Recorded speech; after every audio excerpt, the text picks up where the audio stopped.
Today let us start with human excretory system. Let us take a look. There are two kidneys present in a human. Then kidneys are meant to be a part of the excretory system. The excretory system has kidneys, ureter, urinary bladder and urethra. Kidneys prepare the urine. Ureters transfer the urine from kidney to the urinary bladder. Urinary bladder has a valve present at its end. Urethra is guarded by a valve. So whenever the urinary bladder is full, a message is sent by the brain, the valve opens and the urine is passed out. So this process of passing out urine is known as micturition. Giving you a closer look of the internal part of the kidney, I shall show you the longitudinal section of the kidney. Now have a look. The longitudinal section of the kidney shows that there is an outer part which is known as cortex. There is an inner part which is known as medulla. Outer cortex, inner medulla. Then you have renal pyramids. See these. These are renal pyramids present in both the kidneys. These renal pyramids have special units known as nephrons or uriniferous tubules. These nephrons are the single unit of kidney. Each kidney has millions of such nephrons in it. The nephrons are the fundamental structural and functional unit of the kidney. So have a look again. The kidney has an outer cortex, inner part which is medulla. It has pyramids which has lot of units known as nephrons or uriniferous tubules. Now uriniferous tubules or nephrons produce urine, and this urine is passed on to this region which is known as pelvis region. Then this urine is brought in drop by drop through ureter to the urinary bladder. So the next thing which we should realize is, what is a nephron, how does it internally look like, and how does it function. So let me show you how does a uriniferous tubule work like. So looking at its diagram, we have, this is the inner part of the uriniferous tubule or nephron. Each uriniferous tubule has a cup-shaped Bowman's capsule. Then there is a knot of capillaries.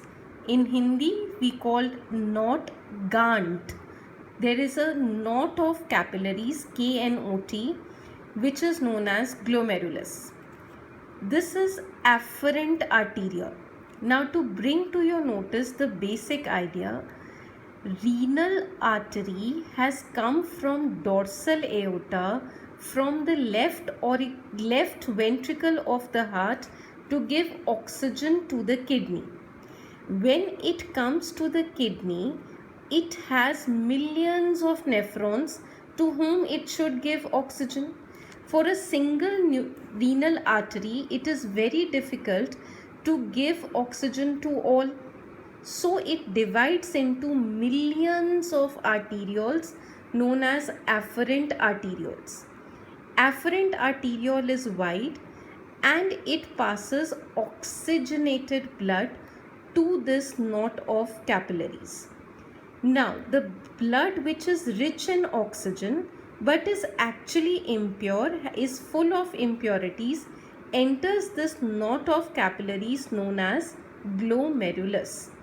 Now within the glomerulus, if you have a look, this is a very narrow passage.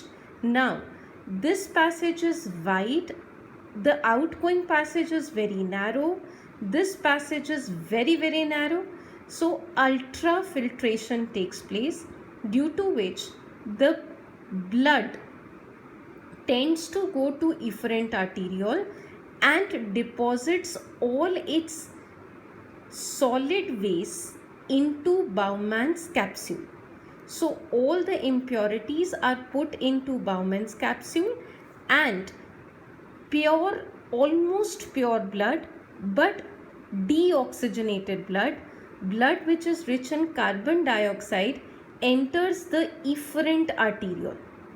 Now, if coming out from in the form of efferent arteriole, there is some stress involved in this part, that it might not have given some good substances, some pure substances to the Bowman's capsule. Hence, the efferent arteriole convolutes, means it wraps itself at huge lengths outside this PCT, proximal convoluted tubule. So efferent arteriole wraps itself around proximal convoluted tubule, which is the next part of the nephron. Here selective reabsorption takes place, means if at all some good substance has incidentally entered the nephron, it is reabsorbed by the efferent arteriole. So all the good nutrients, for example say amino acids, some minerals, some glucose, enters from PCT to the efferent arteriole. This process is known as selective reabsorption. Now, this part of nephron is known as loop of Henle. It is a U-tube kind of structure. Here selective reabsorption of water takes place from loop of Henle to the efferent arteriole. By now, the blood has recovered some good substances from PCT, lot of water and minerals from loop of Henle. Then it passes on to distal convoluted tubule. Distal convoluted tubule is the second part, DCT, distal convoluted tubule. Here again, the efferent arteriole tends to wrap around DCT. Here, if at all, by chance, some impurities are still present in the efferent arteriole, here some impurities could not enter the Bowman's capsule, then these such impurities tend to go from efferent arteriole to the distal convoluted tubule. This type of secretion is known as selective secretion. Now, ultimately here at this end, the urine has been formed, which has minimum amount of water, maximum amount of waste, and this urine passes drop by drop into the duct known as collecting duct. Now, all these collecting ducts tend to pour drop by drop the urine into the pelvis region, of the kidney. Then drop by drop this urine would go to the urinary bladder, and from there it passes out of the body. And the efferent arterioles would join to form the renal vein. The renal vein would enter the posterior vena cava or inferior vena cava and pass out the deoxygenated blood, but pure blood. Let me specify again. Here the blood was oxygenated but impure. Here the blood is deoxygenated, CO2 rich but purified blood that enters the heart via posterior vena cava during circulation. So this is basically the structure of uriniferous tubule. This yellow part is the uriniferous tubule. Kindly look at this video and solve out your issues and ask us if you have any problems.